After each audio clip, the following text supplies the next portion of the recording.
से करा रहे, देखो बैठ के करो।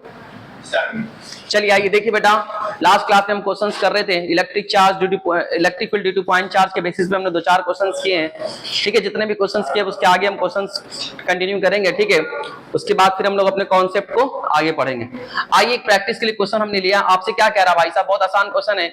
आपसे ये कह रहा फाइंड इलेक्ट्रिक फील्ड, आपको फाइंड करना है। कहां पे फाइंड करना है? 3i cap plus 4j cap, मतलब जिस पॉइंट पे आपको फाइंड करना है बेटा, क्या उस पॉइंट का आपके पास पोजीशन वेक्टर गिवन है? जिस पॉइंट पे आपको फाइंड करना है, क्या उस पॉइंट का आपके पास पोजीशन वेक्टर गिवन है? और जी अपने पास किसके कारण आपको किसके कारण आपको निकालना है? 5 कूलम चार्ज के कारण निकालना है। और वो 5 कूलम चार्ज कहां पे बैठा हुआ बेटा? ओरिजिन पे बैठा हुआ। कहां पे बैठा हुआ है? ओरिजिन पे। आइए आपको समझाते हैं, सुनिए ध्यान से। शायद मैंने आपको क्लासेस में पढ़ाया था, सुनना ध्यान से। ऐसा था अपने पास सीन बेटा कि सर जी इधर आपके पास एक्स एक्सिस होता है और ये आपके पास बेटा वाई एक्सिस होता है। एकदम ध्यान से देखिए सब लोग, इधर ये आपके पास एक्स एक्सिस है, आपके पास वाई एक्सिस है। ये क्वेश्चंस के अकॉर्डिंग क्या बोल रहा है कि आपका ओरिजिन के ऊपर जो है ना बेटा, इस ओरिजिन पे कितना चार्ज बैठा हुआ है? 5 कूलम चार्ज बैठा हुआ है। कितना चार्ज? 5 कूलम चार्ज बैठा हुआ है ओरिजिन पे। अब आपको पता है क्या इसके चारों तरफ इलेक्ट्रिक फील्ड बनेगा?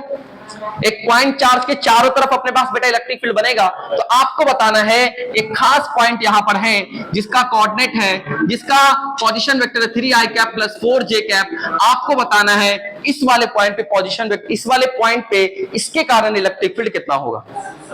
ठीक है, क्या ये आपको पोजीशन वेक्टर के फॉर्म में दे रखा है? बात समझ में आ रही? क्या इसका भी पोजीशन वेक्टर आपको पता है? 0i cap plus 0j cap plus 0k cap. तो आपको मैंने एक फॉर्मूला लिखाया था, क्या लिखाया था याद रखिएगा। Electric field at 2 due to 1 की वजह से। क्या था बेटा ये? Electric field at 2 due to 1 की वजह से 2 पर इलेक्ट्रिक फील्ड है ना भाई, 1 की वजह से 2 पर इलेक्ट्रिक फील्ड। ऐसा जिसका फॉर्मूला आपके पास बना था सर जी के क्यू, पहले 2 आ रहा है कि पहले 1 आ रहा है? 2। तो हमने कहा था बच्चे आपको इसके फॉर्मूले लिखने के टाइम आपको लिखना है R2 vector minus R1 vector अपन कितना बच्चे modulus of R2 vector minus R1 vector का क्यूब। ऐसा समझ में बात आ रही? R2 क्या होता है सुनना, R2 मतलब उस पॉइंट का पोजीशन वेक्टर जिस पॉइंट पे आपको इलेक्ट्रिक फील्ड निकालना है। तो क्या ये पॉइंट आपके पास यहाँ पे? ठीक है, तो मैं इसके अकॉर्डिंग बोल सकता हूं कि R2 वेक्टर किसके बराबर होगा? 3i कैप प्लस आपके पास 4j कैप। बात समझ में आई? R1 क्या? R1 वो पोजीशन वेक्टर जिसके ऊपर चार्ज रखा हुआ है, और R2 क्या? वो पोजीशन वेक्टर जिसके ऊपर आपको इलेक्ट्रिक फील्ड निकालना है। और R1 क्या? वो पॉइंट जहां पे चार्ज रखा हुआ है। क्या चार्ज यहां पे रखा हुआ है? तो क्या R1 वेक्टर आपके पास 0i cap plus 0j cap plus 0k cap is equal to क्या 0 हो जाएगा क्या? देखो ना यार इसका कोऑर्डिनेट, अगर कोई ओरिजिन पे खुद बैठ जाएगा तो क्या उसका पोजीशन वेक्टर आपके पास यही तो होगा भाई, इसका पोजीशन वेक्टर यही होगा ना। आ जाओ, क्या बाबू 5 कूलम तो चार्ज है ना बाबू, 5 कूलम चार्ज है। ये जो अपने पास है बेटा 5 कूलम आपके पास क्या चार्ज है ना भाई, 5 कूलम क्या है? चार्ज है। इस चार्ज का पोजीशन वेक्टर 0 0 0 है, मतलब 0i cap plus 0j cap plus 0k cap.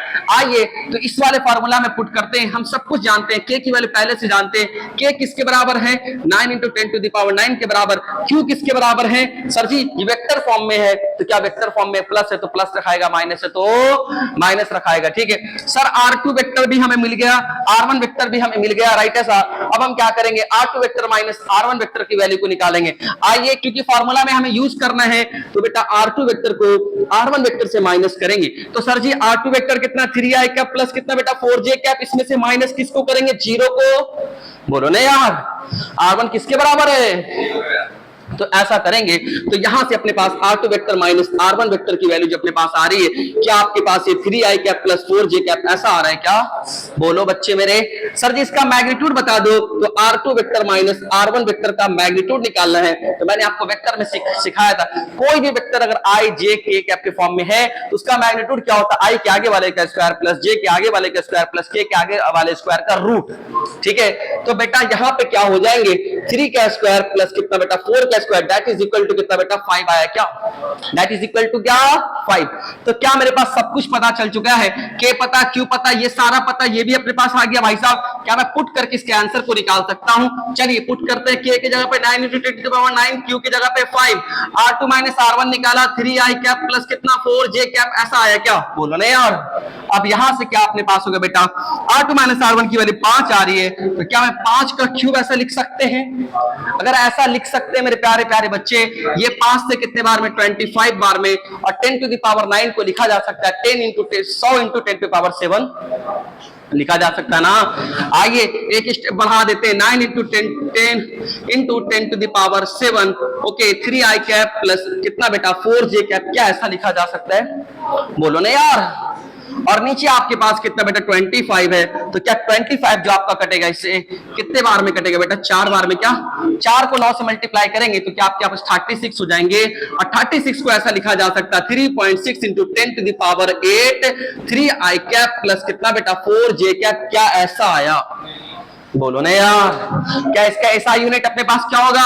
Newton पर कूलम। ये क्या आया बेटा? इलेक्ट्रिक फील्ड की वैल्यू आई, ठीक है। Electric field at 2 due to 1 की वजह से, electric field at 2 due to 1 की वजह से, इलेक्ट्रिक फील्ड एट 2। आप इस पोजीशन का नाम क्या रख रहे हो बेटा? 2 रख रहे हो। इस पोजीशन का नाम क्या रख रहे हो बेटा? 1। 2 पे इलेक्ट्रिक फील्ड किसकी वजह से बेटा? 1 की वजह से नहीं आया।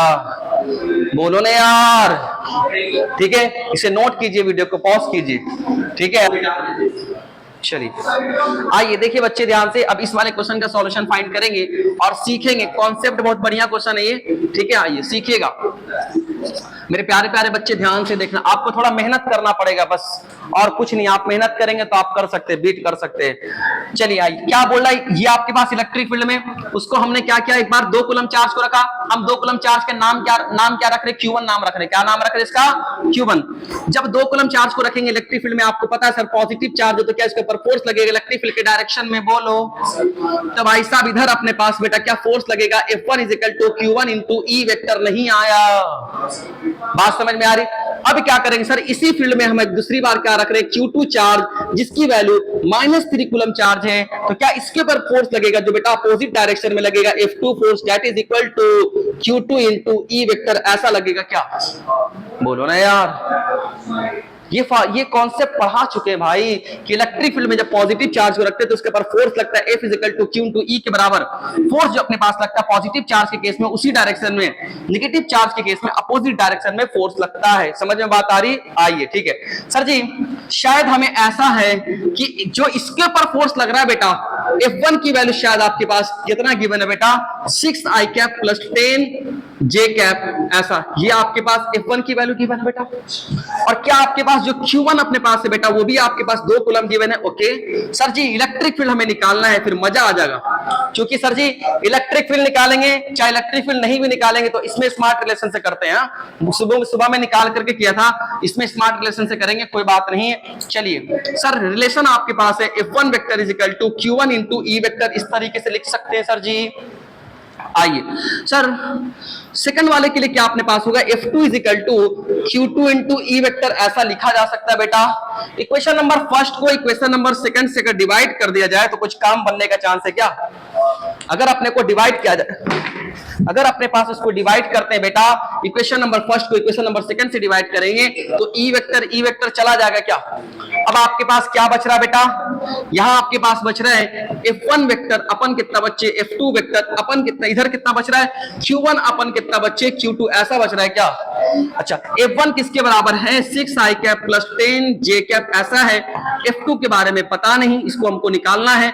कोई बात नहीं, इसको निकालना है। चलिए आइए, Q1 किसके बराबर है? 2 के बराबर, और Q3 अपने पास है -3 के बराबर। -3 रखेंगे क्योंकि वेक्टर फॉर्म में बना रहे, फॉर्मूला यूज कर रहे हैं, ठीक है ऐसा।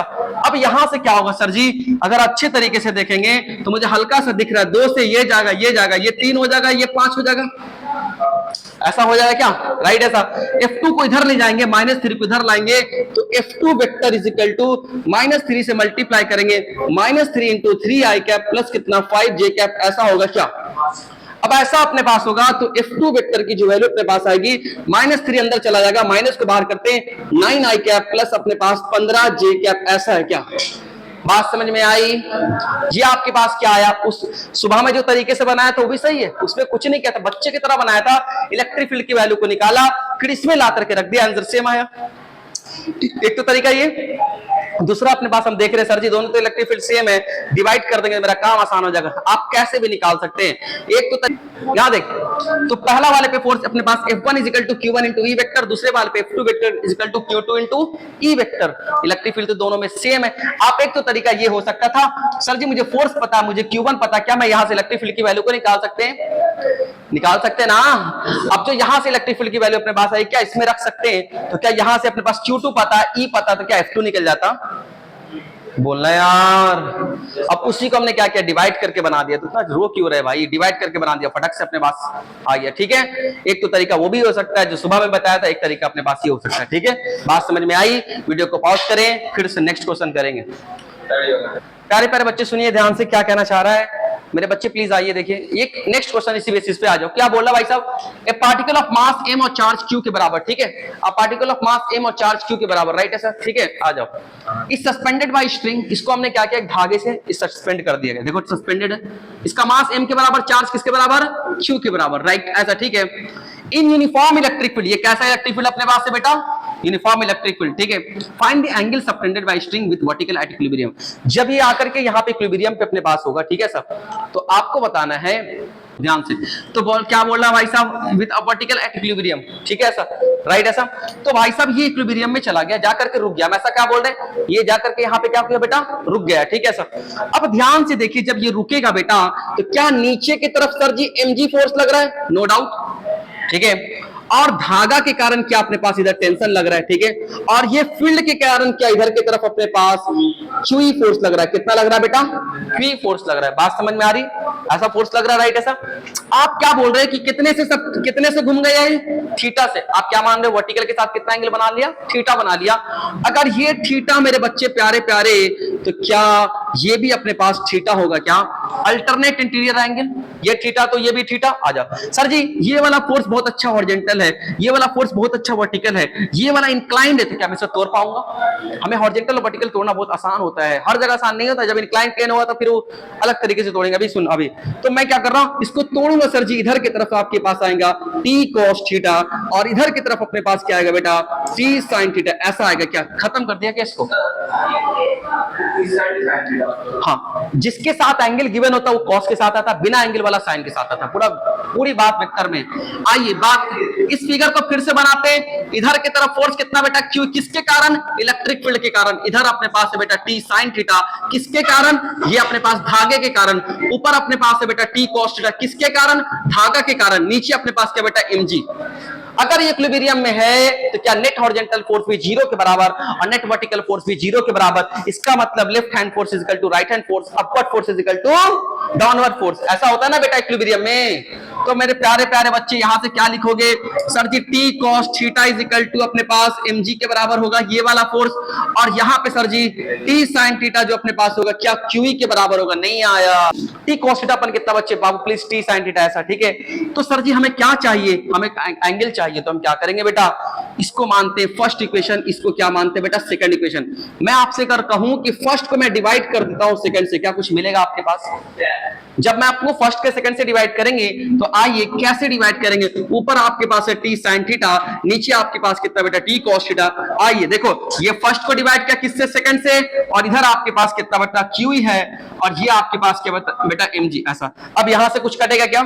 अगर आप यहां ध्यान से देखेंगे तो T से T की वैल्यू कट जाएगी, और जो sin थीटा अपन cos थीटा किसके बराबर आ रहा है, क्या ये tan थीटा के बराबर आ रहा है, ये किसके बराबर, Q अपन mg के बराबर आ रहा है। तो सर जी थीटा की वैल्यू यहां से अपने पास होगा बेटा वो tan इनवर्स ऑफ QE अपन कितना बच्चे, mg। क्या ऐसा आया? क्या आपसे यही पूछ रहा था कि कितने एंगल पे जाकर के रुकेगा वो?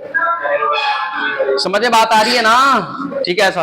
तो ये आपके पास थीटा की वैल्यू कितना, tan inverse of QE by mg। ठीक है, आप इसे जल्दी सा नोट करें, फिर हम आगे चलेंगे। वीडियो को पॉज करें, किसी को कोई डाउट है पूछिए।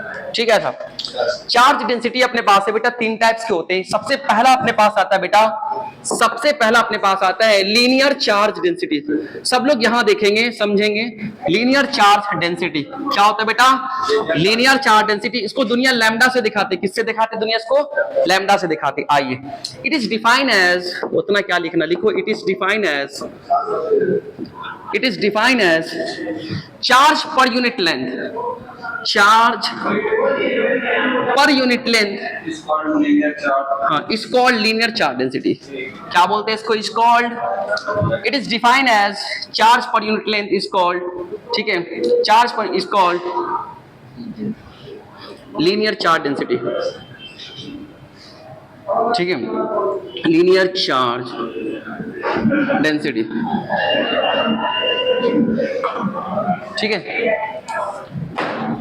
ओके ऐसा, ठीक है। अब यहाँ पे ध्यान से देखना क्या बोलना चाह रहा है, it is defined as charge per unit length, okay, is called linear charge density. आ जाओ, एक आपके पास इस तरह से कोई रड है, ये आपके रड हो सकते हैं, ये क्या हो सकता है बेटा? एकदम पतला रड। आप इसके थिकनेस की बात करेंगे ना तो थिकनेस नहीं है, नेग्लिजिबल थिकनेस, एक पतला सा वायर है, एक पतला सा धागा है, एक पतला सा रड है। फ्लेक्सिबल है, हाँ फ्लेक्सिबल है, उससे कोई मतलब नहीं, हम चार्ज की बात कर रहे हैं, फ्लेक्सिबल टाइट दोनों हो सकते हैं। तो क्या मैं कह रहा हूं कि एकदम बिल्कुल पतला, आप जितना मतलब एक धागा सुई जितना, राइट, ऐसा, इनके ऊपर पूरे पे चार्ज है, ऐसा, इसके ऊपर क्या बेटा? चार्ज है, राइट, ऐसा। इसका जो लेंथ अपने पास है यहां से लेकर के यहां तक किसके बराबर? एल के बराबर। इसके ऊपर जो चार्ज अपने पास है, टोटल चार्ज किसके बराबर है बेटा? इसका, इसके ऊपर जो टोटल चार्ज है वो किसके बराबर है? कैपिटल क्यू के बराबर, राइट, ऐसा। अब इसके ऊपर जो चार्ज स्कैटर्ड किया गया है, जो डिस्ट्रीब्यूटेड किया गया यूनिफॉर्मली, कैसा अपने पास है? Uniformly distributed charge. ये आपके पास कैसा है? यूनिफॉर्मली, मतलब कल आपको बताया था यूनिफॉर्मली मतलब हर जगह एक जैसा, यूनिफॉर्मली डिस्ट्रीब्यूटेड चार्ज। ये कैसा चार्ज अपने पास है? यूनिफॉर्मली डिस्ट्रीब्यूटेड चार्ज है। कैसा चार्ज है? यूनिफॉर्मली डिस्ट्रीब्यूटेड चार्ज, राइट, ऐसा। इस वाले केस में अगर आपको लीनियर चार्ज डेंसिटी की वैल्यू को निकालना है, पहले मतलब समझते हैं, या इसका मतलब क्या होता है? एल लेंथ पे कितना charge? Capital Q charge, right, ऐसा। माना कि 10 मीटर पे कितना चार्ज? 100 कूलम चार्ज, तो 1 मीटर पे कितना? 10 मीटर पे कितना? 100 कूलम चार्ज, तो 1 मीटर पे कितना? 10। आपने कैसे निकाला? डिवाइड करके निकाला। बात समझ में आ रही है? तो इसका मतलब ये होता है कि इस लीनियर चार्ज डेंसिटी मतलब होता है 1 मीटर पे कितना चार्ज। इस पूरे रेड के किसी भी पॉइंट पे निकालोगे, किसी भी 1 मीटर पे निकालोगे तो कितना चार्ज है। बात समझ में आ रही है? वो हमें क्या बताता है? लीनियर चार्ज डेंसिटी बताता है। तो फॉर्मूला आपके पास आता है इसका बेटा, क्या? लीनियर चार्ज डेंसिटी का फॉर्मूला आपके पास आता है, लीनियर चार्ज डेंसिटी। इसका फॉर्मूला आपके पास क्या आएगा? इसको लैम्डा से दिखाएंगे। ये फॉर्मूला आपके पास आएगा बेटा, टोटल चार्ज कितना बेटा? टोटल चार्ज अपन कितना बच्चे? टोटल लेंथ, टोटल चार्ज अपन बेटा, ठीक है, टोटल चार्ज अपन कितना? टोटल लेंथ, राइट, ऐसा, ठीक है सर। अब यहां से लैम्डा की वैल्यू जब अपने पास होगी, टोटल चार्ज क्यू के बराबर है और लेंथ किसके बराबर? एल के बराबर। तो ये आपके पास लैम्डा की वैल्यू आ रही है। क्या आ रही है? चार्ज, टोटल चार्ज अपन टोटल लेंथ, ठीक है। इसका मतलब समझिएगा, 1 मीटर के ऊपर कितना चार्ज है, इसका मतलब क्या बोल रहा है? 1 मीटर पे कितना चार्ज है, 1 यूनिट लेंथ पे कितना चार्ज है। समझ में बात आ रही है? ऐसा। तो ये क्यू का चार्ज यूनिट क्या होता है? कूलम होता है, और लेंथ का यूनिट क्या होता है? मीटर होता है। तो इसका ऐसा यूनिट आपके पास क्या बना बेटा? Coulomb per metre. क्या बना इसका? Coulomb per metre. समझ में बात आ रही? अगर इसी के केस में सर जी ये फॉर्मूला कब लगाएंगे? जब चार्ज अपने पास यूनिफॉर्मली डिस्ट्रीब्यूटेड, हर जगह कैसा है? एक जैसा, हर जगह एक जैसा अपने पास है। ये फॉर्मूला कब लगाएंगे? जब अपने पास बेटा यूनिफॉर्मली डिस्ट्रीब्यूटेड है। जब ये यूनिफॉर्मली डिस्ट्रीब्यूटेड है तब आपके पास ये वाला फॉर्मूला लगाएंगे, ठीक है सर। जब आपके पास नॉन यूनिफॉर्मली डिस्ट्रीब्यूटेड होगा तो आप ऐसा नहीं लगाएंगे, हम उसके ऊपर बात करते हैं, ठीक है सर। तो ये कब लगाएंगे बेटा? जब अपने पास यूनिफॉर्मली डिस्ट्रीब्यूटेड, टोटल चार्ज को टोटल लेंथ से डिवाइड करेंगे, हमारे पास फटक से आ जाएगा, ठीक है। अगर माना सेकंड केस नहीं, इसी में अगर अपने पास है बेटा कैसा? नॉन यूनिफॉर्मली, कैसा बेटा? नॉन यूनिफॉर्मली डिस्ट्रीब्यूटेड चार्ज है।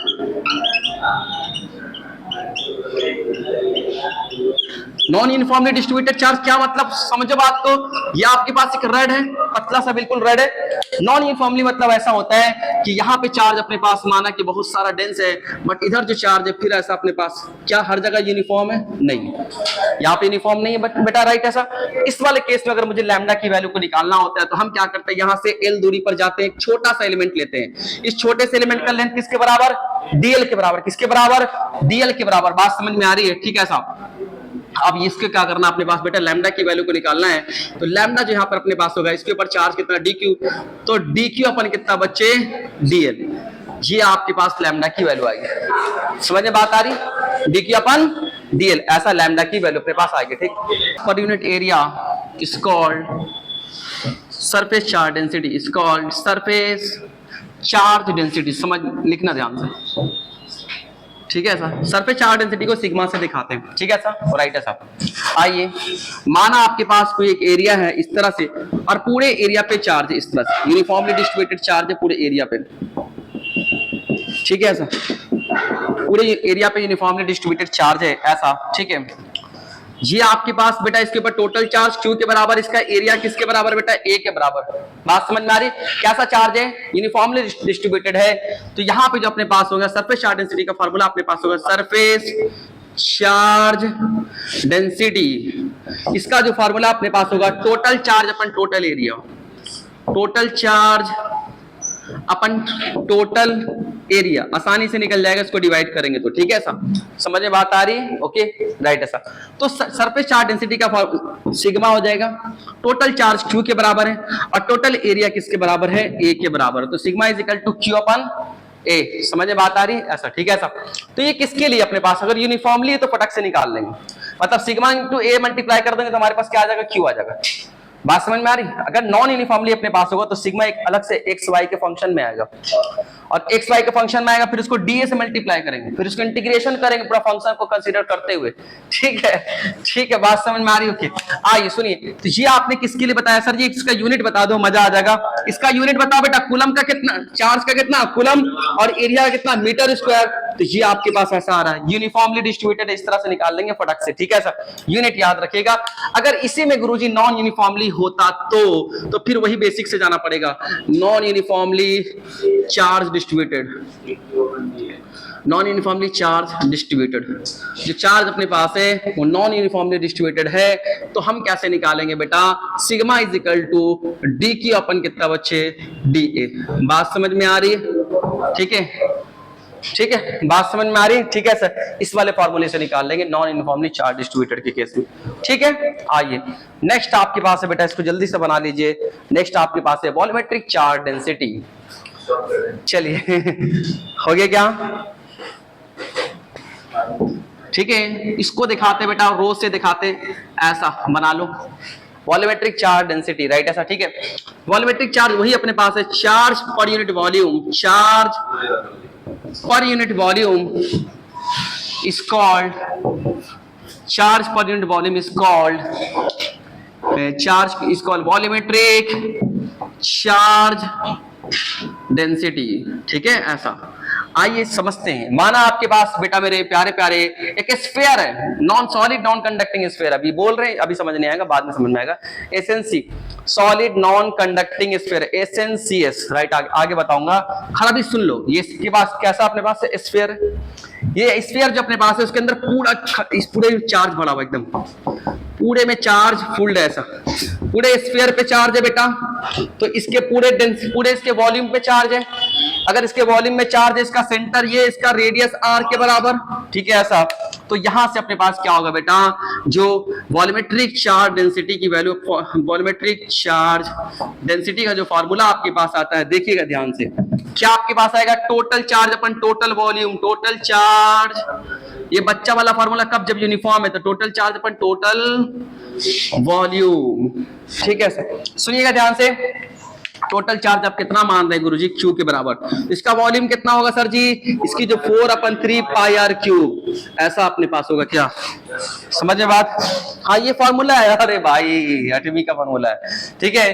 तो यहां से अपने पास जो आया रो की वैल्यू, टोटल चार्ज Q के बराबर वॉल्यूम B के बराबर, इसको डिवाइड करोगे तो रो आ जाएगा। इसी तरह से अपने पास नॉन यूनिफॉर्म के लिए सर जी, अगर अपने पास नॉन यूनिफॉर्म चार्ज डिस्ट्रीब्यूशन है, चार्ज का डिस्ट्रीब्यूशन है नॉन यूनिफॉर्म अपने पास है बेटा, ऐसा, ठीक है। अगर नॉन यूनिफॉर्म चार्ज का डिस्ट्रीब्यूशन है बेटा, तो इस वाले केस में जो रो की वैल्यू अपने पास होगी, क्या वो dq अपन कितना बच्चे, dv, ऐसा होगा, क्या बोलो ना यार। अच्छा, इसका ऐसा यूनिट की बात कर लो सर जी, चार्ज क्या होगा, कूलम, वॉल्यूम अपने पास होगा मीटर क्यूब, तो क्या इसका ऐसा यूनिट क्या आया, कूलम पर मीटर क्यूब आया, क्या बोलो, बात समझ में आई? ठीक है, मिलते हैं कल, हंसते रहिए, मुस्कुराते रहिए, खूब मेहनत कीजिए। अरे क्या, आइए देखिए बच्चे, लास्ट क्लास में हम डिस्कस कर रहे थे चार्ज डेंसिटी के ऊपर डिस्कस कर रहे थे, ठीक है। आज इसके आगे हम चलेंगे और टॉपिक का नाम लिखेंगे electric field due to uniformly charge, लिखिएगा टॉपिक का नाम, बहुत इंपॉर्टेंट टॉपिक है, आइए लिखिएगा electric field due to uniformly charge, electric field due to uniformly charge finite wire. अभी क्या ले रहे हैं बेटा? Finite wire. और इसी फिनाइट वायर को किस में कन्वर्ट करेंगे? इनफिनाइट वायर में कन्वर्ट करेंगे। ठीक है, मतलब इसी के कॉन्सेप्ट को यूज करके हम लोग क्या करेंगे? इनफिनाइट वायर के लिए यूज करेंगे। समझ में बात आ रही? ठीक है, आइए। तो electric field due to uniformly charge finite wire, देखिए ये चैप्टर बहुत इंपॉर्टेंट है। कैसे इंपॉर्टेंट है? ये चैप्टर आपका अभी इंपॉर्टेंट है, ये चैप्टर आपका 11वीं के ग्रेविटेशन में इंपॉर्टेंट है, ये चैप्टर जो आपका है वो जो मैग्नेटिज्म पढ़ाएंगे वहां भी इंपॉर्टेंट है। समझ में बात आ रही? हाँ, वो नहीं चैप्टर नहीं, उसी का टॉपिक है, ये पूरा चैप्टर ही इंपॉर्टेंट है। जब मैग्नेटिज्म पढ़ाएंगे तो वहां पे क्या करेंगे? अपने पास वायर लेंगे, उसके कारण जो मैग्नेटिक फील्ड बनेगा वो फाइंड करेंगे। आज क्या कर रहे हैं? एक सारा रिलेटेड, आने वाले से भी रिलेटेड है और पीछे से भी रिलेटेड है। इतना इंपॉर्टेंट चैप्टर, इसलिए इसके ऊपर इतना टाइम जा रहा है। समझ में बात आ रही? आइए बात को समझिएगा, एकदम शांति बनाए रखें, सुनना ध्यान से बेटा। हम क्या कर रहे हैं? इनफिनाइट वायर ले रहे हैं, सॉरी फिनाइट वायर ले रहे हैं। ये आपके पास वायर है, सुनना ध्यान से, ये ऐसा अपने पास वायर है। इस वायर के ऊपर चार्ज है बेटा, ऐसा पॉजिटिव चार्ज चाहे नेगेटिव जो भी ले सकते हो। एकदम शांति बना रखेंगे, बहुत कुछ कवर करना, एकदम बात नहीं करेंगे। ठीक है सर? जी आपके पास क्या बेटा? फिनाइट वायर है। और आपको क्या करना है मेरे बच्चे? जी यहां से ध्यान से देखना, इससे परपेंडिकुलर दूरी यहां पर जाना है r दूरी पर, और पता करना है कि सर इससे जो इसके ऊपर चार्ज होने के कारण जो यहाँ पे इलेक्ट्रिक फील्ड अपने पास होगा क्या होगा, कितना होगा, उसकी वैल्यू को फाइंड करना है और साथ साथ में उसके डायरेक्शन को भी फाइंड करना है। ठीक है सर? तो बेटा कैसे निकालेंगे? सर जी इस पूरे के ऊपर चार्ज है, हम आपसे कह रहे हैं इसका जो लेंथ अपने पास है फिनाइट होने के कारण इसके लेंथ को L मान रहे हैं, और इसके ऊपर जो टोटल चार्ज उसको क्या मान रहे हैं बेटा? कैपिटल Q मान रहे हैं। बात समझ में आ रही है? ठीक है सर?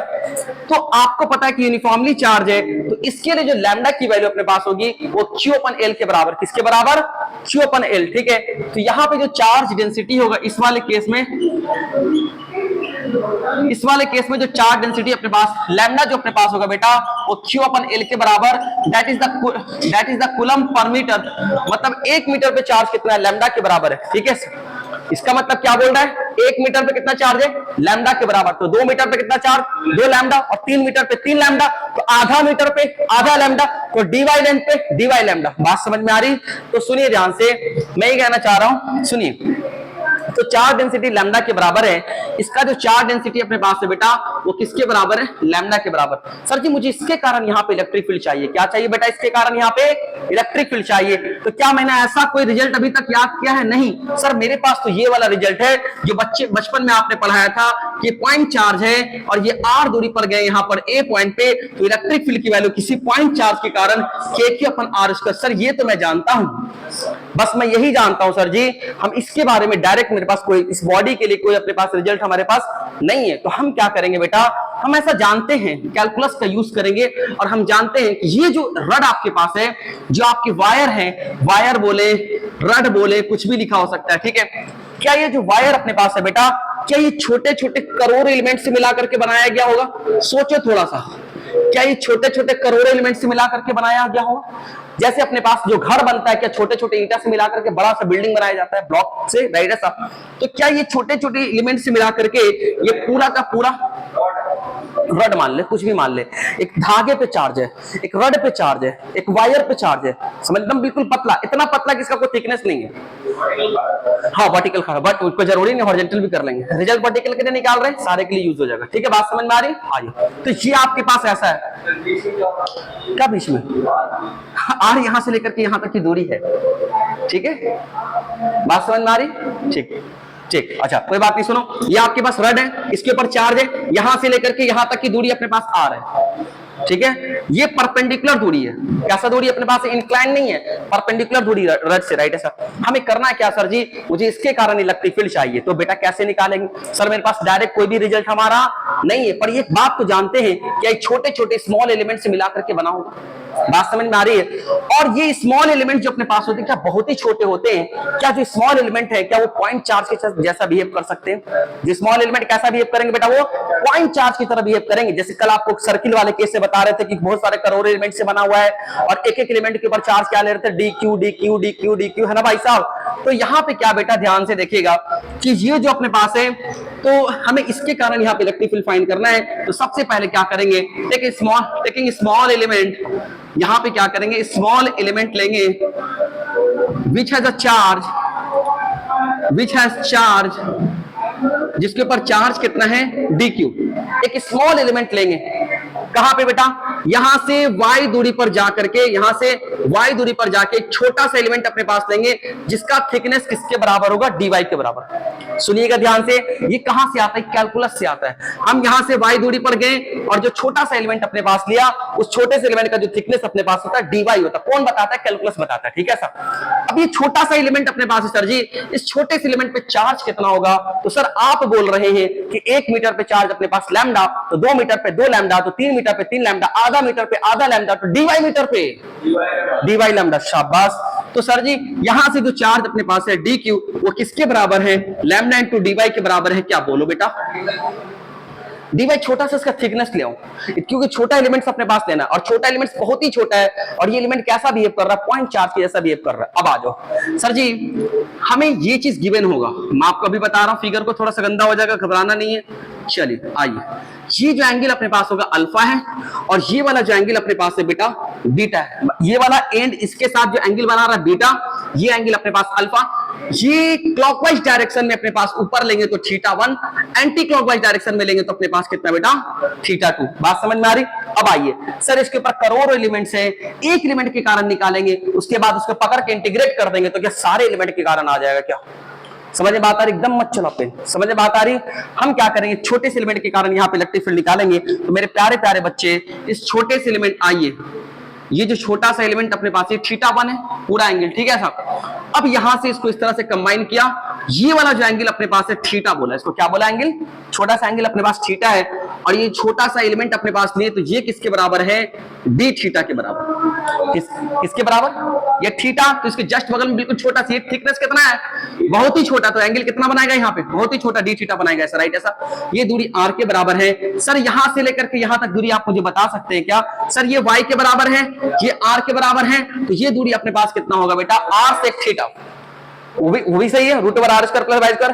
क्या मैं इसको ऐसा लिख सकता हूं, थीटा के टर्म में अगर मुझे बताना है, तो इस वाले ट्रायंगल को कट करके साइड में लाते हैं, ट्रायंगल को कट करके साइड में लाया, तो ये r के बराबर, ये y के बराबर, ये थीटा के बराबर, तो क्या यहाँ पे cos थीटा लगाएंगे, तो क्या अपने पास b/h हो जाएंगे क्या? सुनिए ध्यान से, ये आपके पास हाइपोटेनस है, तो cos थीटा जब लगाएंगे बेटा, तो b/h, तो b किसके बराबर, r, और हाइपोटेनस, अपने हाइपोटेनस के बारे में हमें नहीं पता, h के बारे में हमें नहीं पता, इसको इससे मल्टीप्लाई करेंगे तो हाइपोटेनस की वैल्यू अपने पास आएगी r/cos थीटा, और मैं इसको लिख सकता हूं, हाइपोटेनस की वैल्यू अपने पास आएगी क्या, r sec थीटा आएगा क्या, बोलो। इसका मतलब ये जो दूरी अपने पास आया, ये किसके बराबर आया, r sec थीटा के बराबर आ रहा है क्या? समझ में बात आ रही, कुछ नहीं किया हूं, ये ट्रायंगल बनाया, यहां से लेकर के यहां तक दूरी r के बराबर, ये एंगल अल्फा के बराबर, ये एंगल बीटा। हम थीटा दूरी पर जाकर के छोटा सा एलिमेंट ले आओ, अच्छा यहां देखिए, ठीक है, यहां से लेकर के यहां तक अपने पास दूरी r के बराबर है, ओके। यहां से y दूरी पर जाकर के हम लोग क्या करें, छोटा सा एलिमेंट dy लिया, राइट ऐसा। इस dy और ये यहां से इसको मिलाएंगे तो एंगल अपने पास थीटा है, और छोटा सा लेंथ अपने पास जो यहाँ पे एंगल बना रहा हूं, क्या बना रहा है, dθ बना रहा है। समझ में बात आई, इतना, हाँ dθ। ये कैलकुलस बताता है कि आप थीटा की जगह पे छोटा सा एंगल लीजिएगा तो dθ, जैसे y की दूरी पे जाकर छोटा सा एंगल क्या लिया बेटा, dy लिया, ठीक है। इतनी बात समझ में आ रही है। अब आ जाओ सर जी, एक बात बताओ, चलिए आप इसे पहले नोट करें, कुछ हम मिटाएंगे, ठीक है, जगह नहीं है। चलिए आइए बात को समझते हैं बेटा, ठीक है, आ जाओ, देखिएगा ध्यान से, यहाँ पे फिर से आपको बता रहे, आइए धीरे धीरे एकदम, राइट ऐसा। ये आपके पास एक रॉड है, इस रॉड पे पूरे पे चार्ज अपने पास है, ठीक है, और यहाँ से r दूरी पर गए, इधर देखिए बेटा प्लीज, ये आपके पास रॉड है, पूरे रॉड पे चार्ज है, यहाँ से r दूरी पर गए, हमें क्या चाहिए, यहाँ पे इलेक्ट्रिक फील्ड की वैल्यू चाहिए, ठीक है सर। क्या मेरे पास कोई डायरेक्ट फार्मूला है, अभी तो नहीं, अभी सीख रहे हैं, तभी हमारे पास नहीं है, जब सीख जाएंगे तो रिजल्ट को याद रखेंगे, ठीक है। तो कैसे निकालेंगे सर जी, हम कैसे निकालेंगे, राइट ऐसा। तो कैसे निकालते हैं, सुनिए ध्यान से, हमको पता है कि इसके ऊपर करोड़ों एलिमेंट्स हैं, और सबके कारण 1 बाय 1 निकाल करके जोड़ेंगे तो हालत खराब हो जाएगी, करोड़ों एलिमेंट को जोड़ना आसान बात नहीं, राइट ऐसा। तो इस काम को किसने आसान किया, न्यूटन साहब ने आसान किया, कैलकुलस ला करके। इस काम को कि करोड़ एलिमेंट को जोड़ना है ना बेटा, इंटीग्रेशन कर दे, सारे का जोड़ के वो दे देगा तुमको। समझ में बात आ रही? किसने किया? न्यूटन साहब ने। सीखो, बहुत कुछ इसके अंदर सीखने का है, ठीक है।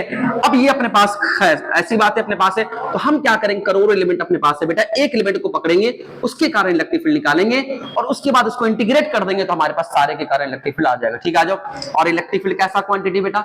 Vector quantity. बहुत कुछ सीखेंगे, सुनना ध्यान से। हम यहां से y दूरी पर गए, एक छोटा सा एलिमेंट अपने पास लिया dy, छोटा सा एलिमेंट अपने पास लिया dy, और इससे dy के ऊपर जो चार्ज अपने पास होगा उसको हमने क्या माना? dq के बराबर। किसके बराबर? और dq किसके बराबर कहां से आएगा? लैम्डा से आएगा। 1 मीटर पे कितना चार्ज? लैम्डा। 2 मीटर पे कितना बेटा? 2 लैम्डा। 3 मीटर पे 3 लैम्डा। आधा मीटर पे आधा लैम्डा। तो भाई साहब dy मीटर पे कितना? तो dy इंटू लैम्डा। ये अपने पास आ रहा, समझ में बात आ रही? ऐसा, ठीक है सर। तो यहां से क्या करेंगे बेटा, अब मुझे इसके कारण यहां पे इलेक्ट्रिक फील्ड चाहिए, और ये स्मॉल एलिमेंट कैसा काम करेगा? पॉइंट चार्ज के जैसा बिहेव करेगा। कैसा बिहेव करेगा? पॉइंट चार्ज की तरह बिहेव करेगा। तो क्या मुझे यहां से यहां तक की दूरी चाहिए? क्योंकि इलेक्ट्रिक फील्ड इस पॉइंट चार्ज के कारण चाहिए, इस स्मॉल एलिमेंट के कारण चाहिए, और स्मॉल एलिमेंट कैसा अपने पास है? पॉइंट चार्ज जैसा है। तो क्या इसके कारण जो यहाँ पे इलेक्ट्रिक फील्ड अपने पास है, तो क्या मुझे यहां से यहां तक की दूरी चाहिए, जैसे अभी उधर बताया था आपको? तो ये दूरी किसके बराबर? क्लास 10 से पता चलेगा कि ये दूरी r sec थीटा के बराबर। किसके बराबर? r sec थीटा के बराबर। देखिए ऐसे, ठीक है साहब। तो ये बातें पता चल गई कि जो दूरियां अपने पास है बेटा वो किसके बराबर है? r sec थीटा के बराबर। ठीक है, आ जाओ। अब आ जाओ, ध्यान से देखिएगा, जो अपने पास हमारे पास जो इंपॉर्टेंट है उसको लिख लेते हैं कि जो दूरियां अपने पास है फिगर में दिख रहा है r sec थीटा के बराबर। बस मैं एक बार dq को लिख लेता हूं। dq आपके पास कितना आया था बेटा? लैम्डा इंटू dy आया था। चलो आ जाओ। अब आ जाओ, ध्यान से देखना बेटा इधर। सर इसके कारण जो अपने पास यहां पे, सुनना ध्यान से, क्या इलेक्ट्रिक फील्ड इधर की तरफ होगा? और क्या छोटा सा एलिमेंट है तो क्या इसके कारण छोटा सा इलेक्ट्रिक फील्ड होगा? समझ में बात आ रही है? तो क्या इसके कारण यहां पे इलेक्ट्रिक फील्ड, छोटा सा इलेक्ट्रिक फील्ड होगा, राइट है सर? ठीक है, ओके। अब आज ध्यान से देखिएगा, सर आप ये वाले एलिमेंट को लेंगे तो इलेक्ट्रिक फील्ड इधर की तरफ आएगा। बेटा इधर ध्यान से देखो, अगर मैं यहां पे एलिमेंट को लेता हूं तो क्या इसके कारण इलेक्ट्रिक फील्ड इधर की तरफ आएगा, डी वेक्टर, और यहां पे जब एलिमेंट अपने पास लेंगे तो इसके कारण कुछ ऐसा आएगा। इसका मतलब ये हो रहा है कि जैसे जैसे आप एलिमेंट को चेंज कर रहे हैं क्या इलेक्ट्रिक फील्ड का डायरेक्शन चेंज हो रहा है? इलेक्ट्रिक फील्ड का डायरेक्शन चेंज हो रहा है। बात समझ में आ रही?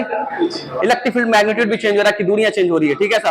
तो आप देख रहे हैं सर जी कि सारे केसेस में अपने पास इलेक्ट्रिक फील्ड का डायरेक्शन और मैग्नीट्यूड अपने पास चेंज हो रहा है। तो हम, अगर ये स्केलर होता ना, अगर ये स्केलर क्वांटिटी होता तो हम यहीं पे पकड़ करके इसको क्या करते बेटा? इंटीग्रेट कर देते। और एक बात याद रखना कि जब वेक्टर के साथ आप खेल रहे हैं, अगर आपको एलिमेंट चेंज करने पे अगर उसके डायरेक्शन चेंज होते हैं तो सबसे पहले क्या करेंगे? इसको तोड़ेंगे हॉरिजॉन्टल और वर्टिकल कंपोनेंट में, उसके बाद इंटीग्रेशन करेंगे।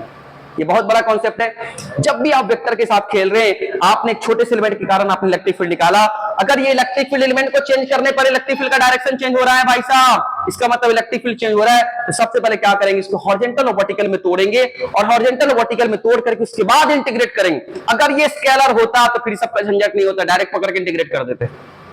समझ में बात आ रही है? तो यहां पे क्या करेंगे बेटा? देखिए ध्यान से, इसका दो कंपोनेंट अपने पास लेंगे बेटा, सुनना ध्यान से। अब इसको मिटा देते हैं, काम करेंगे। ठीक है, एक ही से काम करेंगे, एक ही एलिमेंट को पकड़ के इंटीग्रेट करेंगे, हमारे पास पूरा आंसर आ जाएगा। चलो आ जाओ, ये इधर अपने पास और इधर दो कंपोनेंट लेंगे। अच्छा, ये थीटा, तो क्या ये भी थीटा?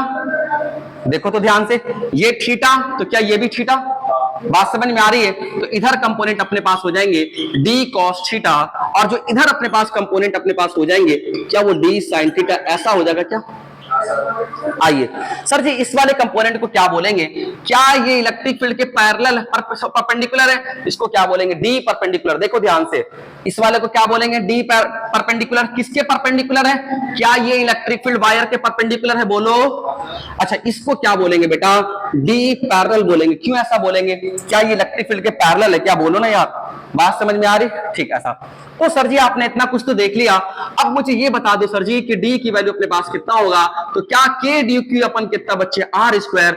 आर स्क्वायर मतलब R square sec square theta. बोलो बेटा, ध्यान से देखना, इधर देखना बेटा, राइट ऐसा। तो डी की वैल्यू जो अपने पास होंगी वो किसके बराबर होंगी? के की जगह पे के, डी की जगह पे लैम्डा इनटू डी वाई, और अपन कितना बच्चे?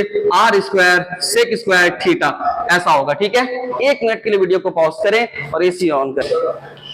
चलिए आइए सुनिए ध्यान से बेटा, ऐसा राइट। तो आपने क्या देखा बेटा? प्लीज इधर देखिए, आपने डी की वैल्यू को क्या देखा?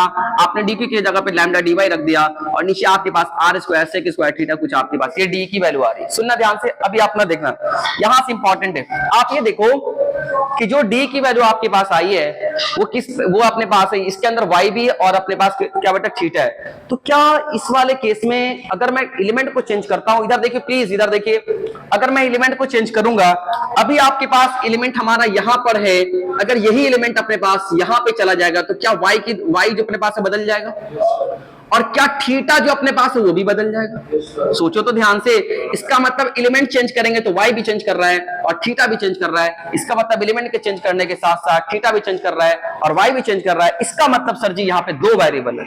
कितने वेरिएबल है बेटा? दो वेरिएबल, एक अपने पास y भी चेंज कर रहा है और थीटा भी चेंज कर रहा है। पूछो। हाँ, r से थीटा आएगा पर बदल के आएगा, थीटा कुछ और हो जाएगा। अभी थीटा है तो वो थीटा हो सकता है कुछ और हो जाए, 2 थीटा हो जाए, कुछ हो जाए। बात समझ में आ रही? तो मेरे कहना ये है बेटा कि यहां पे जो अपने पास है y और थीटा दोनों वेरिएबल है, तो हम जो अपने लेवल पे क्या होते हैं कि वन वेरिएबल इंटीग्रेशन पढ़ते हैं। हम कैसा इंटीग्रेशन पढ़ते हैं अपने पास? One variable. तो हम इसको क्या करेंगे? वन वेरिएबल में कन्वर्ट करेंगे। किसमें कन्वर्ट करेंगे? वन वेरिएबल में। तो बेटा कैसे करेंगे सुनना, हेयर लिखेंगे, here y and theta both variable, दोनों कैसे अपने पास है बेटा? Variable. We have to convert into one variable, we have to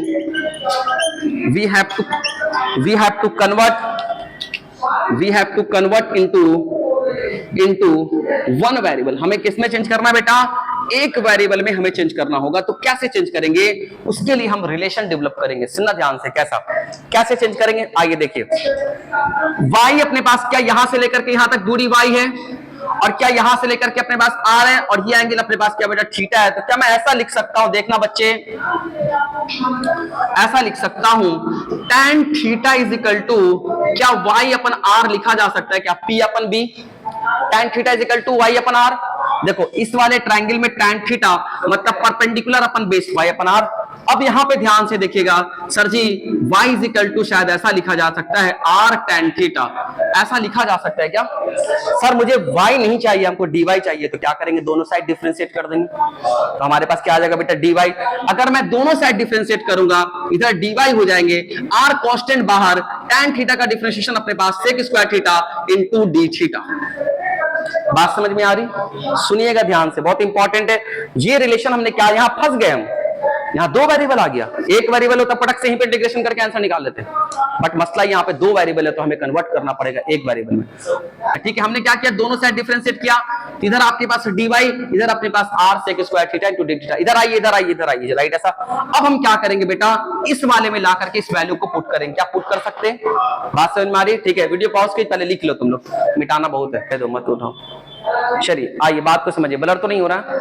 चलिए बेटा ध्यान से देखिएगा। अब यहाँ पे हमने क्या किया? कुछ ऐसा किया, ठीक है ऐसा। अब आगे देखिएगा बेटा प्यार से। तो अब हम क्या करेंगे? इस वाले रिलेशन में d जो अपने पास है, जो छोटा सा इलेक्ट्रिक फील्ड है, उसमें k लैम्डा dy की वैल्यू जो हमने निकाला उसको ला करके रखेंगे, r sec square theta d theta अपन कितना बच्चे? r square sec square theta, ऐसा पुट करेंगे बेटा। प्लीज इधर देखिए, आइए। अब यहां से अपने पास क्या बेटा? दिखाना ब्लू वाला। हाँ बाबू प्लीज, हाँ बोल। और ये वाला, ये तो अपने को फार्मूले ही से तो आ रहा है, के के अपन आर स्क्वायर से आ रहा है। ये वाला, ये हाँ, ये कहां से आ रहा है? ये फार्मूला है। किसी पॉइंट चार्ज के कारण इलेक्ट्रिक फील्ड की वैल्यू क्या होता है? के के अपन आर स्क्वायर। हाँ स्मॉल इलेक्ट्रिक फील्ड। देखो यहाँ पे चार्ज अपने पास कैसा है? छोटा सा चार्ज dq है, तो dq के कारण अपने पास है। तुम मुझसे सारा पूछ लेना, करने दे, सारा जितना पूछे सब बता देंगे, अभी करने दे, ठीक है? बात को समझ आ जाए। तो ये आप यहाँ पे देख रहे हैं कि कुछ ऐसा अपने पास है। क्या यहाँ पे कुछ कटेगा बेटा? प्लीज, क्या इस sec स्क्वायर थीटा से sec स्क्वायर थीटा कटेगा, r से एक r कटेगा, तो आपके पास क्या बच रहा है? d की वैल्यू, वो देखिएगा। d की वैल्यू आपके पास आ रहा है k लैम्डा, ठीक है भाई, k लैम्डा d थीटा अपन कितना बच्चे? शायद r, ऐसा आ रहा है। किसकी वैल्यू? d की वैल्यू आ रही है। या आपके पास किसकी वैल्यू आया? d की वैल्यू, राइट ऐसा। अब हमें क्या करना है बेटा? इसके इलेक्ट्रिक फील्ड का आपको एक परपेंडिकुलर कंपोनेंट निकालना, और फिर आपको क्या करना? उसका हॉरिजॉन्टल कंपोनेंट अपने पास निकालना है, ठीक है सर। आइए उधर ऊपर का मिटाते हैं। हाँ बोलिए बाबू, ये नहीं लिखे थे? राइट है। अब यहां पे क्या करेंगे बेटा, ये हमें क्या चाहिए, इसका हॉरिजॉन्टल, इसके परपेंडिकुलर कंपोनेंट, तो D perpendicular is equal to क्या डी कॉस थीटा, ऐसा अपने पास है बेटा। तो क्या जो भी एलिमेंट्स हम लेंगे यहाँ के ऊपर, यहाँ पे जो भी एलिमेंट्स लेंगे सारे के एक परपेंडिकुलर कंपोनेंट और एक अपने पास पैरेलल कंपोनेंट होंगे। आप यहां लोगे तब भी एक इसका पैरेलल और एक इसका परपेंडिकुलर कंपोनेंट आएगा, मतलब एक पैरेलल आएगा दूसरा कितना आएगा, परपेंडिकुलर आएंगे। तो देखो जैसे यहाँ पे आपने लिया यहाँ पे, तो इधर आपके पास इलेक्ट्रिक फील्ड आएगा, तो इसका एक कंपोनेंट इधर दूसरा कंपोनेंट इधर, तो ये कंपोनेंट क्या कहलाएगा, पैरेलल, और ये क्या कहलाएगा, परपेंडिकुलर। बात समझ में आ रही, सुन ले ध्यान से ऐसा। तो क्या सारे एलिमेंट का अपने पास एक परपेंडिकुलर और एक पैरेलल कंपोनेंट होगा, तो हम क्या करेंगे, अगर इसको इंटीग्रेट कर देंगे तो सारे का पैरेलल जो परपेंडिकुलर कंपोनेंट है वो जुड़ जाएगा, और जब पैरेलल वाले को इंटीग्रेट कर देंगे तो सारे का जो पैरेलल कंपोनेंट अपने पास है वो ऐड हो जाएगा। ठीक है, आ जाओ। वेक्टर है तो वैसे थोड़ी जोड़ेंगे, याद रखेंगे, सुनना ध्यान से। आज तो डी परपेंडिकुलर की वैल्यू क्या होगी, डी परपेंडिकुलर इस साइड में इंटीग्रेट करा, इस साइड में इंटीग्रेट किया, क्या डी शायद आपने निकाला है, के lambda upon R D theta, यहां कॉस थीटा, पहले कॉस थीटा लिख देते हैं, फिर किसको लिख देते हैं बेटा, डी थीटा को लिख देते हैं। आइए अब इसमें क्या करना पड़ेगा, आपको लिमिट पुट करना पड़ेगा। क्या पुट करना पड़ेगा बेटा, लिमिट, राइट है साहब। तो सबसे पहला एलिमेंट यहां पे और सबसे आखिरी एलिमेंट यहां पे, देख लो बात को, ये एलिमेंट यहां पे सबसे पहला एलिमेंट है, सबसे आखिरी एलिमेंट यहां पर, राइट है साहब। अब देखना यहां से आप एंगल यहां से मेजरमेंट लेते हैं, बीच वाले से एंगल मेजरमेंट ले रहे हैं, जैसे आपने यहां से यहां तक क्या माना था, थीटा माना था, राइट है साहब। तो क्या आप यहां से एंगल मेजर करोगे आखिरी वाले का इस वाले का, तो क्या एंगल थीटा 2 के बराबर है। क्या इस वाले एलिमेंट का जो एंगल अपने पास है बेटा, इसके साथ कितना एंगल है, थीटा 2 के बराबर है। किसके बराबर है, थीटा 2 के बराबर है सर जी। तो क्या सुनिए ध्यान से, ये किसके बराबर है, थीटा 2 के बराबर। सर ये डायरेक्शन आपके क्लॉकवाइज है, ये डायरेक्शन आपका एंटी क्लॉकवाइज है, तो क्या एंगल कैसा पुट होगा, माइनस थीटा 2, कैसा पुट होगा, माइनस थीटा 2, ऐसा। तो माइनस थीटा 2 से लेकर के थीटा 1 तक डायरेक्शन अपोजिट है, ऊपर वाले का डायरेक्शन क्लॉकवाइज है, इस डायरेक्शन को पॉजिटिव मान रहे हैं, तो इस डायरेक्शन को हमें क्या मानना पड़ेगा, नेगेटिव। तो अपोजिट डायरेक्शन में आप जा रहे हैं, तो क्या अपने पास होगा माइनस थीटा 2, इस वाले एलिमेंट का जो अपने पास एंगल यहां बन रहा है माइनस थीटा 2, सबसे टॉप वाला यहां पर है, इसका एंगल यहां से अगर देखेंगे तो कितना बन रहा है बेटा, थीटा 1 बन रहा है, और ये क्लॉकवाइज में है, तो टॉप वाले का अपने पास थीटा 1 है, और लोअर वाले का कितना, माइनस थीटा 2। कहां से स्टार्ट, ऐसा हो रहा है। अब यहां से क्या करेंगे, आपने ये लिखा है क्या, आपने ये नोट नहीं किया, चलिए आइए बात को समझिए। यहां देखिए बच्चे ध्यान से, अब इसके आगे क्या करेंगे आप लोग ध्यान से देखिए। तो डी परपेंडिकुलर, सारे छोटे छोटे परपेंडिकुलर कंपोनेंट को जोड़ेंगे तो क्या एक बड़ा परपेंडिकुलर कंपोनेंट अपने पास आ जाएगा, मतलब सारे एलिमेंट के कारण जो अपने पास इलेक्ट्रिक फील्ड है उसके परपेंडिकुलर कंपोनेंट जुड़कर मिल जाएंगे। तो क्या आपके पास ये हमें मिलेगा, E perpendicular is equal to, आ जाओ यहां पे क्या अपने पास जो कांस्टेंट है बाहर कर लेते हैं, के लैम्डा अपन आर बाहर है, क्या अंदर में क्या फंस गया, कॉस थीटा, और ये क्या हो गया, डी थीटा, माइनस थीटा 2 से लेकर के थीटा 1 तक, ऐसा। बात समझ में आ रही। अब यहां से क्या करना है, ई परपेंडिकुलर की वैल्यू के लैम्डा अपन आर बाहर है, ऐसा। कॉस थीटा का जो अपने पास वैल्यू होता है बेटा, वो हमारे पास किसका इंटीग्रेशन है, साइन थीटा का इंटीग्रेशन कॉस थीटा है। तो भाई साहब कॉस थीटा का इंटीग्रेशन क्या अपने पास है, साइन थीटा है, ठीक है सर। और यहां से थीटा 1 है और ये आपके पास है माइनस थीटा 2। अब क्या करेंगे, upper limit minus lower limit put करेंगे, तो यहां से अपने पास क्या होगा, ई परपेंडिकुलर की वैल्यू के लैम्डा अपन आर बाहर, और यहां से upper limit sign theta 1 minus lower limit minus sign theta 2, ऐसा पुट करेंगे। अब जब ऐसा पुट करेंगे बेटा, तो यहां पे अपने पास क्या आएगा, ध्यान से देखिएगा, ई परपेंडिकुलर की वैल्यू क्या आएगी, बोलो, के लैम्डा अपन आर, यहां से sign theta 1 plus sine theta 2, ऐसा होगा क्या। ये आपके पास कौन सा कंपोनेंट आया, सिर्फ अभी एक हाथ आया आपका परपेंडिकुलर आया, ठीक है। तो जैसे हमने परपेंडिकुलर का निकाला है, इन द सेम वे क्या करेंगे, अपने पास पैरेलल का निकालेंगे, ठीक है। क्या परपेंडिकुलर मतलब, देखो सुनो सुनो फिर से सुनो, करोड़ों एलिमेंट्स थे, सारे एलिमेंट्स के एक अपने पास परपेंडिकुलर दूसरा पैरेलल कंपोनेंट होगा, तो इंटीग्रेशन करेंगे तो जितने भी एलिमेंट उसके पास से, देख जब मैं लिमिट ले रहा हूं तो सारे के सारे एलिमेंट उसके अंदर आ जा रहे हैं, सारे के सारे एलिमेंट्स अपने पास यहां से स्टार्ट कर, बिल्कुल यहां से लेकर के यहां तक जा रहा हूं, तो सारे के सारे एलिमेंट्स इसके अंदर आ जा रहे हैं। तो सारे एलिमेंट्स के जो अपने पास परपेंडिकुलर कंपोनेंट है, उसको जोड़ने के लिए क्या करोड़ों को 1 बाय 1 जोड़ेंगे, नहीं भाई, इसको जोड़ने के लिए कैलकुलस का तरीका, इंटीग्रेशन यूज करेंगे। हम इंटीग्रेट किया तो सारे जितने भी परपेंडिकुलर कंपोनेंट उसने सबको जोड़ करके आपको दे दिया, और किसके बराबर दिया, K lambda upon R sine theta 1 plus sine theta 2। बात समझ में आई? एक पार्ट आपके कंप्लीट हुए, फिर आगे करेंगे। वीडियो पॉज कीजिए। किसका लिमिट? सेम लिमिट होगा ना भाई, तो आखिरी से लेके आखिरी। चलो आ जाओ, आइए बात को समझते हैं। सेकंड बाबू प्लीज यहाँ देखिए, सेकंड वाले केस को देखिए कैसे होगा, समझा देंगे। आजा सुनना ध्यान से, आजा समझा देंगे। ये क्या बोल रहा अगला, डी पैरेलल। आजा बेटा, डी पैरेलल कितना बताओ बेटा? D sine theta. समझो इधर, समझो इधर, समझो तुम राइट। ऐसा हमें क्या करना है कि सारे एलिमेंट के जितने भी पैरेलल कंपोनेंट है सबको जोड़ना है। तो कौन बताएगा तरीका इसका? इतना करोड़ों को जोड़ना पॉसिबल नहीं है, तो इंटीग्रेशन जो अपने पास एक तरीका हमें देता है जोड़ने का। तो डी पैरेलल अपने पास क्या, डी की वैल्यू शायद तुमने निकाला था के lambda upon R D theta, ऐसा निकाला था क्या? ये निकाला था ना भाई। और ये अपने पास क्या बेटा? साइन थीटा ऐसा, ठीक है ऐसा। अब यहां से क्या करेंगे, दोनों साइड बेटा इंटीग्रेट कर देंगे, तभी जितने भी करोड़ों एलिमेंट्स हैं सारे के पैरेलल वाले जुड़ जाएंगे। समझे बात आ रही है बेटा? प्लीज यहां देखिए। तो हम क्या करेंगे सर जी, लिमिट पुट करना पड़ेगा। तो सबसे पहला एलिमेंट यहां मानते हैं, सबसे आखिरी एलिमेंट यहां पे मान रहे हैं। तो क्या आपके पास यहां माइनस थीटा 2 से लेकर के कहां तक जाएंगे बेटा? थीटा 1 तक जाएंगे। समझे बात आ रही? ठीक है ऐसा, राइट ऐसा। और आप ऐसा भी देख सकते हो कि हमने डायरेक्शन थीटा का इधर की तरफ लिया है, इसलिए अपोजिट डायरेक्शन मेरे के अकॉर्डिंग क्या हो जाएगा? नेगेटिव हो जाएगा। ये वाला डायरेक्शन मेरा क्या हो जाएगा? पॉजिटिव हो जाएगा। आइए तो यहां क्या सारे के पैरेलल कंपोनेंट को जोड़ेंगे तो एक बड़ा सा मतलब सब मिल करके सब जुड़ करके आपको मिलेगा ई पैरेलल। और ये के लैम्डा अपन आर जो अपने पास है बेटा बाहर हो जाएगा। अंदर आपके पास क्या बचेगा? साइन थीटा डी थीटा, जिसका लिमिट है माइनस थीटा 2 से लेकर के कहां तक जा रहे हैं बेटा? थीटा 1 तक जा रहे हैं। इधर देखो बेटा प्लीज, आपके पास ई पैरेलल की वैल्यू जब अपने पास आएगा वो के लैम्डा अपन आर आएगा। सुनना ध्यान से। साइन थीटा का इंटीग्रेशन क्या होता है गुरुजी?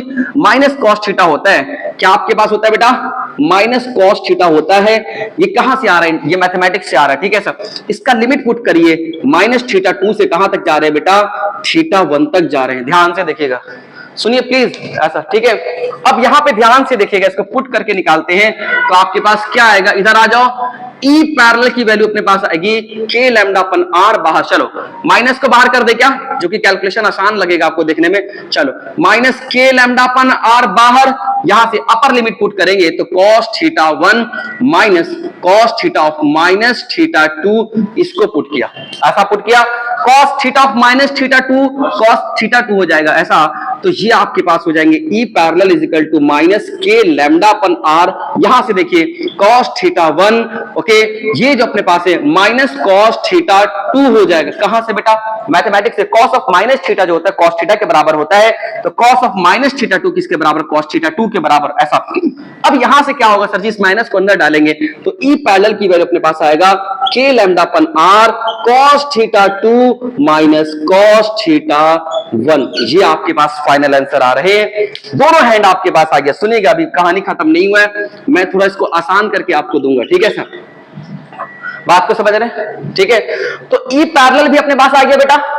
और अभी जस्ट अपने पास यहाँ पे ई परपेंडिकुलर आया था के लैम्डा अपन आर, यहां से आया था साइन थीटा 1 प्लस कितना बेटा? Sign theta 2। क्या आप ये दोनों रिजल्ट आपके पास आ गए थे? बात समझ में आई?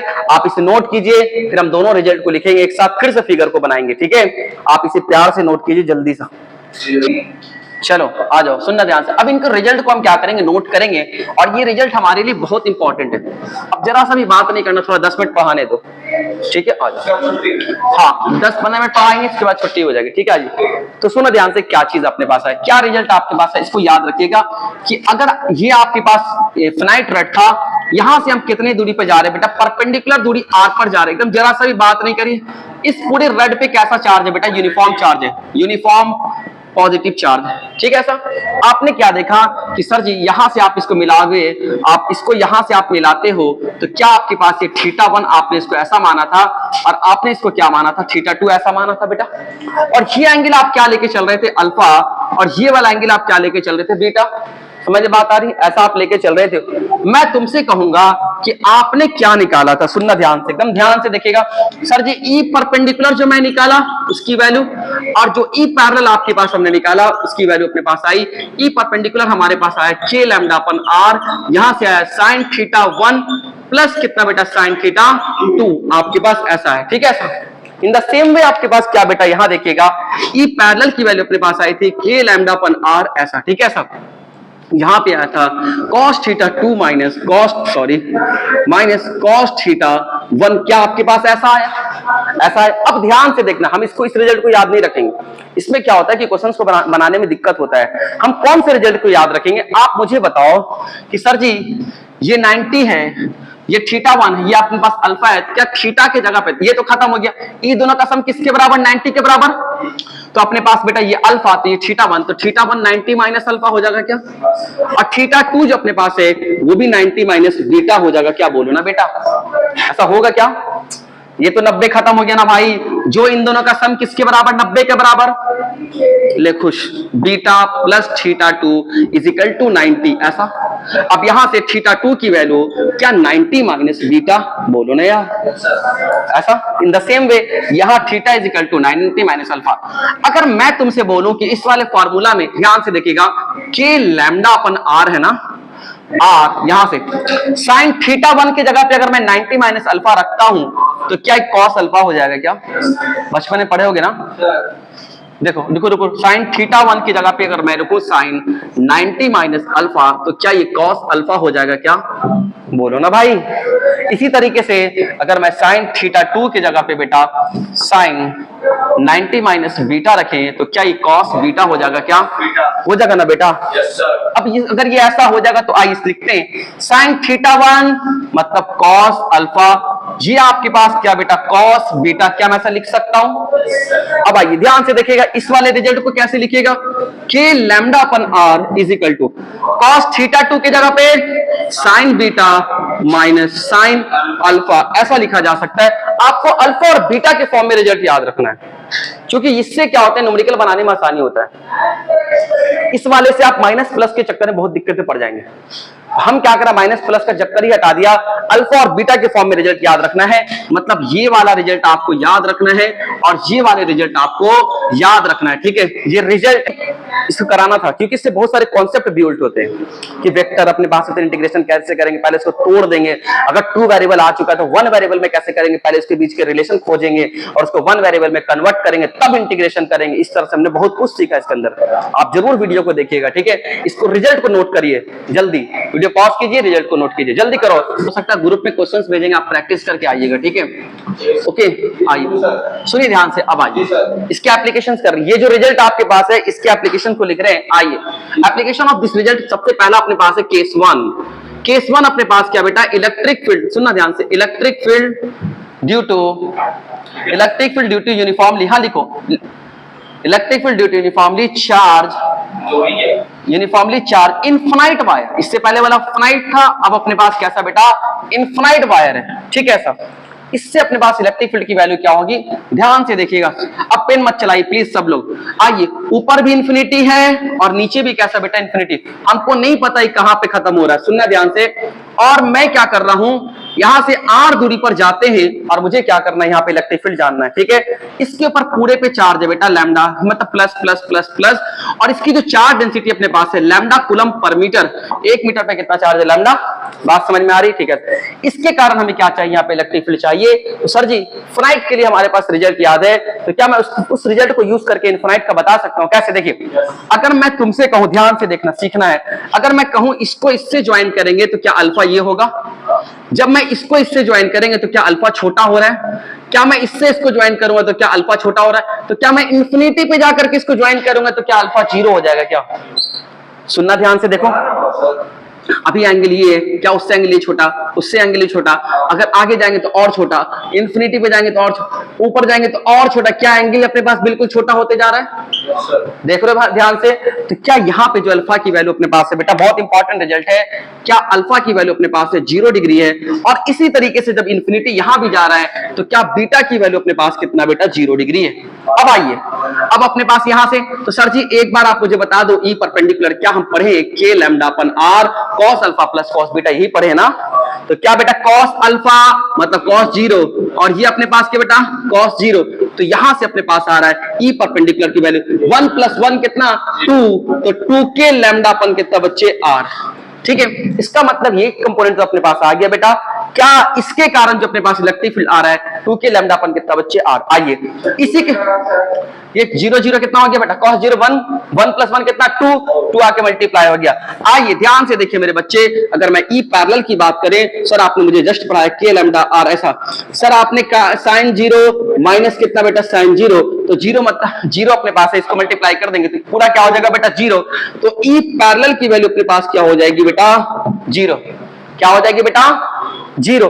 इसका मतलब यह भाई साहब कि जब भी अपने पास इनफिनाइट वायर होंगे तो इसके कारण सिर्फ एक ही इलेक्ट्रिक फील्ड का अपने पास बेटा कंपोनेंट है, मतलब जो नेट इलेक्ट्रिक फील्ड अपने पास है वो इस डायरेक्शन में ओनली है, ये वाला मर गया। कब? जब अपने पास इनफिनाइट वायर है और वो किसके बराबर है 2k लैम्डा अपन आर के बराबर, ठीक है। हाँ समझ में आता है, सारे के सारे कट गए। तो आप क्या देख रहे हैं, क्योंकि इनफिनाइट है तो नीचे भी उतना ही ऊपर भी उतना ही, ठीक है ऐसा। तो यहाँ पे क्या आपने देख रहे हैं बेटा कि इसकी वैल्यू अपने पास आ रही, ये वाला अपने पास नहीं रहेगा, ठीक है, जे मर जाएगा, सिर्फ और सिर्फ अपने पास ये रहेगा, ठीक है। बात समझ में आई? एक केस राइट ऐसा, अगर ये वायर कोई ऐसा अगर बना करके देता तो क्या आप घबरा जाते? कोई बात नहीं सर जी, यहां से आप r दूरी पर जाओ, यहाँ पे इलेक्ट्रिक फील्ड सिर्फ और सिर्फ इधर ही की तरफ होगा, ये परपेंडिकुलर है क्या, इधर देखो, और ई परपेंडिकुलर किसके बराबर 2k लैम्डा अपन r के बराबर। यही तो इनफिनाइट वायर को इस तरह से रख दिया, हॉरिजॉन्टल में रख दिया, मतलब वायर के परपेंडिकुलर होना चाहिए। वायर ऐसे है, इलेक्ट्रिक फील्ड उसके परपेंडिकुलर है, वायर ऐसे, इलेक्ट्रिक फील्ड इधर। कब? जब अपने पास इनफिनाइट का केस है। क्या अब जल्दी से लिखो, केस नंबर 2 करेंगे, सेमी इनफिनाइट वायर, जल्दी कर। आइए देखते बेटा, अब इसका ग्राफ देखेंगे, हालांकि आप सब जानते हैं, देखो सारे ग्राफ में करवाता हूं क्योंकि इंपॉर्टेंट है। ग्राफ आते हैं भाई साहब, वो आपसे एक ही बार में चेक कर लेगा, इतना करवाने की कोई जरूरत नहीं कि पढ़ के आया कि नहीं पढ़ के आया। आइए इसका ग्राफ कैसे होगा देखिए, आइए इसको मिटाता हूं, आपने इसी का बना था, क्वेश्चन नहीं है भाई, ये कॉन्सेप्ट है पूरा, ठीक है। इसको फिर प्रूफ करेंगे, आज नहीं 10 क्लास बाद, गॉस क्लास है, फिर रिजल्ट सेम आएगा 2k लैम्डा अपन आर। समझे बात आ रही? आज कर रहे हैं बिल्कुल कुलम साहब से, कुलम साहब के यूज से कर रहे हैं, उस दिन गॉस साहब के यूज से करेंगे, ठीक है। और फिर जब पीएचडी में जाएगा, मतलब सॉरी जब ये वाला आता है बिहार बोर्ड में, तरीका वाला को गॉस वाले से आता है, ये तो आसान है, 2 लाइन में बनता है, 2 लाइन से 3 लाइन, बस उससे ज्यादा नहीं बनाना है, 3 लाइन में बनता भाई ये। चलिए बात को समझिए सर, अब मैं क्या कर इसका ग्राफ, तो सर आप यहाँ पे देखो प्लीज, जरा सा ही बात नहीं करिए। आपने क्या देखा सर जी, किसके ऊपर पॉजिटिव चार्ज है, तो यहाँ पे इलेक्ट्रिक फील्ड इधर की तरफ आएगा और यहाँ पे इलेक्ट्रिक फील्ड इधर की तरफ आएगा, पूरे पे पॉजिटिव चार्ज है, बोलो राइट ऐसा। यहाँ पे जो इलेक्ट्रिक फील्ड अपने पास आ रहा है, क्या वो जो भी परपेंडिकुलर आ रहा है, क्या 2k लैम्डा अपन आर, मतलब ये जो ग्राफ अपने पास है y inversely proportional to x, इसका ग्राफ है क्या। और ये ग्राफ जो अपने पास कहलाता है रेक्टेंगुलर हाइपरबोला, क्या कहलाता है रेक्टेंगुलर हाइपरबोला। तो इसका ग्राफ कैसे बनता है, आइए बना रहे हैं। सर आप मन में सोचो, इधर वाले को पॉजिटिव, तो क्या इस डायरेक्शन में इलेक्ट्रिक फील्ड भी इधर ही है, तो भाई साहब ये जो अपने पास ग्राफ होता है, सुनो तुम यहां देखो पहले, y = 1/x का जो ग्राफ अपने पास होता है वो ऐसा होता है सर जी, कैसा होता है बेटा, ये होता है रेक्टेंगुलर हाइपरबोला, ठीक है ऐसा, राइट सॉरी ऐसा होता है रेक्टेंगुलर हाइपरबोला। देखिए पॉजिटिव रखेगा तो अपने पास सारे आंसर पॉजिटिव आएंगे, नेगेटिव रखेगा तो सारे आंसर नेगेटिव आएंगे, ठीक है राइट ऐसा। देख कितना बड़ा। अब यहाँ देख सर, यहाँ पे अपने पास क्या है कि इसका भी जो ग्राफ अपने पास मैच कर रहा है, क्या इसी स्टैंडर्ड पे आ रहा है, क्या y के जगह पे हम लोग e ले लेंगे और इधर अपने पास क्या ले लेंगे r, और इस साइड इधर है और इसी वाले को हम पॉजिटिव बोल दे तो ग्राफ ऐसे हो जाएगा। इस साइड इलेक्ट्रिक फील्ड इधर की तरफ है, इधर की तरफ है ना इलेक्ट्रिक फील्ड, और इधर वाला आपने अगर उधर वाला पॉजिटिव तो इधर वाला नेगेटिव, ले ग्राफ नीचे गिरा दिया, खुश। अच्छा ये पॉजिटिव के लिए बना दिया, बहुत मजा आ गया। नेगेटिव के लिए बनाई सर, आइए नेगेटिव के लिए देखिएगा ध्यान से, नेगेटिव नेगेटिव नेगेटिव इधर, ठीक है। आइए मॉर्निंग वाले बच्चे आप लोग वीडियो में बना लेना, ठीक है, ऐसे कल आपको बता देंगे। आइए तो यहाँ पे अपने पास है बेटा ऐसा कि सर जी देख बड़ा इंपॉर्टेंट है, यहाँ पे तुम कैसे कंफ्यूजन में जाओगे, -4 ये पॉइंट अपने पास है, ये पॉइंट है सर, ये नेगेटिव के कारण चार्ज की तरफ, तो ई परपेंडिकुलर की वैल्यू जो भी अपने पास है खैर कितना है 2k लैम्डा अपन आर, ठीक है सर। ये नेगेटिव के कारण इधर की तरफ ई परपेंडिकुलर 2k लैम्डा अपन कितना बच्चे आर। आइए सर जी ग्राफ बनाते हैं, बेटा बनाओ ग्राफ। आप इधर क्या लो इलेक्ट्रिक फील्ड वाई पे, एक्स पे क्या लो आर लो। क्या इधर वाला आपने पॉजिटिव इसको माना है और इधर अपने पास इलेक्ट्रिक फील्ड इधर की तरफ है, तो इलेक्ट्रिक क्या इस साइड जो इलेक्ट्रिक फील्ड आपके अकॉर्डिंग नेगेटिव है ना, क्या आप उधर वाले को पॉजिटिव बोल रहे थे, इधर अपने पास क्या इलेक्ट्रिक फील्ड तो इधर है तो नेगेटिव हो गया, हुआ ना, तो नेगेटिव अपने पास है तो ग्राफ नीचे गिरा देंगे। इधर आओ, इस साइड अपने पास बेटा ये इस साइड है और मेरा डायरेक्शन भी ये वाला पॉजिटिव है, तो ग्राफ ऊपर बना दे बच्चे, समझ में बात आ रही है? ठीक है, सुनना ध्यान से, कोई दिक्कत वाली बात नहीं। ठीक है, चलिए बनाइए इसको, मिलते हैं नेक्स्ट क्लास में, आपके लिए छोड़